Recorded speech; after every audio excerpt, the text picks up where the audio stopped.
इकबाल अंसारी के किरदार के जरिए सुदीप ने बहुत कुछ कहने की कोशिश की है, बहुत कुछ कहने की कोशिश की है।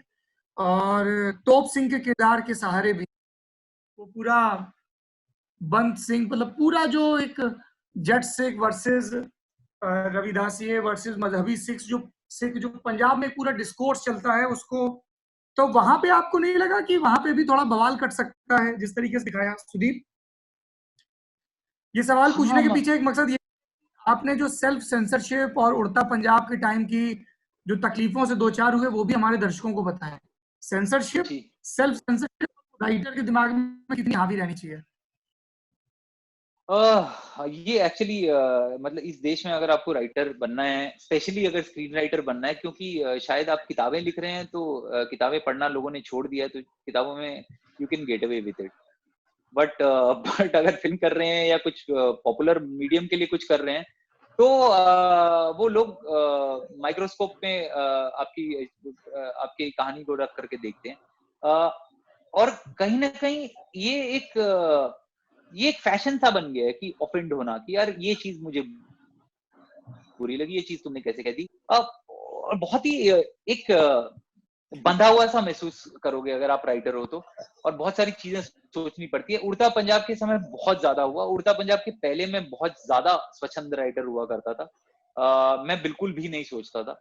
उड़ता के बाद काफी फर्क पड़ा। अभी मेरे अंदर सेल्फ सेंसरशिप का पता नहीं, क्योंकि अगर सेल्फ सेंसरशिप होती तो शायद ये नहीं लिख पाता। बट एक अंदर एक आवाज हमेशा चलती रहती है कि भाई ये ठीक है ना, भाई फंसेगा तो नहीं, वो एक अंदर आवाज आपकी चलती रहती है। मोस्ट ऑफ द टाइम आप खुद ही उस आवाज को चुप करा देते हो, ये कह के कि यार मुझे अपना काम पता है, मुझे करने दे। क्योंकि आप जो कर रहे हो वो एक कहीं ना कहीं एक सेंस ऑफ रिस्पॉन्सिबिलिटी के साथ कर रहे हो, और आपको पता है कि आपका मकसद किसी को ऑफेंड करना नहीं है, किसी को बुरा लगे ये नहीं है। आप चीजों को पेश कर रहे हो कि भाई ऐसे हमें लग रहा है कि चीजें ऐसी है, और ऐसा मैंने देखा है, और ऐसा मैंने सुना है, ऐसा मैंने पढ़ा है, आपको क्या लगता है? मकसद सिर्फ इतना ही होता है। पर हाँ, मतलब जैसे आप और कुछ चीजें आप सीख जाते हो इस दौरान। जैसे हमने जो कास्ट यूज की है, वो हमने एक फिक्शनल कास्ट बनाई है, जो पंजाब में जो कास्ट है मंजार। हमने जो कास्ट बनाई है, मंजार कोई कास्ट होती नहीं है, वो एक रिप्रेजेंटेटिव कास्ट है एक एक पर्टिकुलर वर्ग की। वही इतनी सीख आ गई है, इतनी समझ आ गई है कि अगर मैं रियल कास्ट का नाम दे देता वहां पे, तब जो बवाल मचता वो कुछ और ही होता। तो उतनी समझ आ गई है कि आप उन बातों को कह दो जो आपको बातें कहनी है, पर इस तरह से कह दो कि हाँ, आप थोड़े प्रिकॉशन भी है उसमें, पर आप अपनी बात कह के भी निकल जाओ। बट आई मीन प्रायोरिटी कभी ऐसा नहीं था सुदीप सर का या हमारा किसी का भी कि ये इश्यूज दिखाने के लिए ही ये शो बना है। प्रायोरिटी ये था कि एंटरटेनमेंट, एक थ्रिलर स्टोरी हमको प्रेजेंट करना था ऑडियंस को। बिल्कुल, नहीं प्रोसेस ये तो कि आप कहीं भी रुक के आप प्रीच नहीं करते हो, आप दिखाते हो, आगे बढ़ते हो। अब आप अपने दिमाग में जज करते रहो कि ये क्या हो गया, इसका क्या था। Correct, correct. जी, देखिए, दो प्राइमरी रिस्पॉन्सिबिलिटी होती हैं। एक सबसे बड़ी रिस्पॉन्सिबिलिटी जो राइटर की होती है, वो एक अच्छी और मजेदार कहानी कहना। मुझे ऐसा लगता है कि मुझे अगर कहानी और प्रोपेगेंडा के बीच में किसी एक चीज को चुनना पड़े, या कहानी और वर्ल्ड व्यू के बीच में एक चीज को चुनना पड़े, तो मैं कहानी को चुनूंगा। कि एक अच्छी एंगेजिंग मजेदार कहानी के जो भी मायने होते हैं, उनको आप पहले वो करो। अगर वो फुलफिल हो रहे हैं, तो फिर आप आ जाओ कॉन्टेक्स्ट पे, क्योंकि आप सिर्फ सिनेमा के व्यक्ति तो नहीं हो, आप समाज के भी व्यक्ति हो।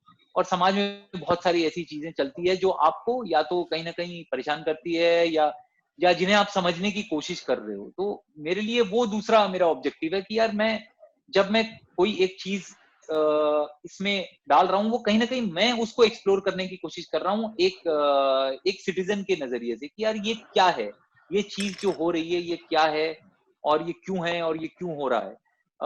तो इसमें भी वही था। जैसे इमरान अंसारी की आपने बात की, तो मैंने एक स्टेटिस्टिक पढ़ा था कि दिल्ली पुलिस में जो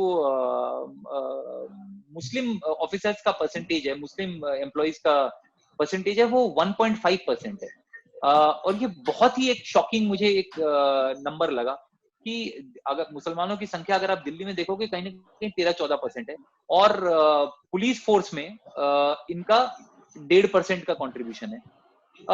तो अगर ये जो रेडिकलाइज टाइम्स हैं हमारे, इन वक्त में अगर एक रुकी मुस्लिम कॉप इस फोर्स में आता है, तो उसको किस तरह की आप मुश्किलें कह लीजिए या किस तरह का एक सटल जो एक डिफरेंशिएशन है उसको वो झेलना पड़ता है। तो वो एक्सप्लोर करना चाहते थे हम इमरान के कैरेक्टर से।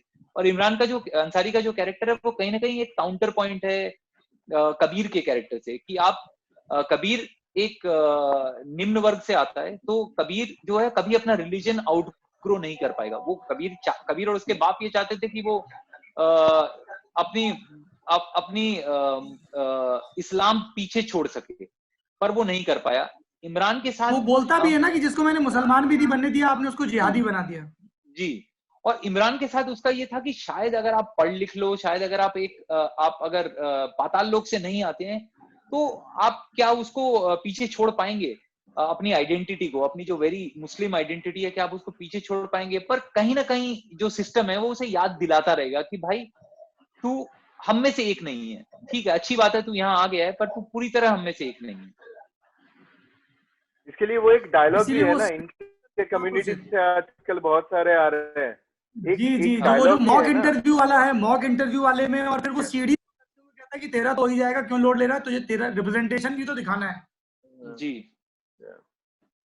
इनफैक्ट जो भी मेरे दोस्त हैं जो अलग अलग माइनॉरिटी कम्युनिटी से आते हैं और जो सिविल सर्विसेज में हैं, सो आई चेक विद देम, मतलब पहले भी बात होती रहती थी, तो वो एक एक्स्ट्रा प्रेशर रहता है।